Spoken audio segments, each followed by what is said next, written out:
নিশীথ মায়ার ছোট গল্প। এক সময় এক ছোট্ট গ্রামে এক ছোট্ট মেয়ে ছিল। নাম তার ছিল তুলি। তুলি খুবই মিষ্টি এবং সদাচারী ছিল। তার একটি ছোট্ট পোষা কুকুর ছিল, নাম বাবলি। তুলি আর বাবলি প্রতিদিন বাগানে খেলতো এবং ফুলের মধ্যে চমৎকার সময় কাটাতো। একদিন তুলি ও বাবলি বাগানে খেলতে গিয়ে দেখতে পেল একটি ছোট্ট পাখি তার বাসা থেকে পড়ে গেছে। পাখিটির ডানা ভেঙে গিয়েছিল। তুলি পাখিটিকে খুবই দুঃখিত দেখে সেটা তুলে এনে তার কাছে রাখলো। সে ধীরে ধীরে পাখিটির ডানা মেরামত করার চেষ্টা করলো এবং তাকে কিছু খাবার দিল। কয়েকদিন পর পাখিটি পুরোপুরি সুস্থ হয়ে ওঠে।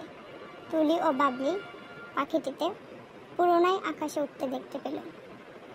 পাখিটি উড়ে গিয়ে আকাশে এক সুন্দর গান গাইল।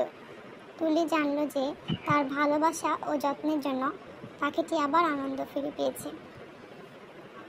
এভাবে তুলি শিখল যে সহানুভূতি ও যত্ন দিয়ে ছোট ছোট প্রাণী ও মানুষের জীবনে বড় পরিবর্তন আনা সম্ভব।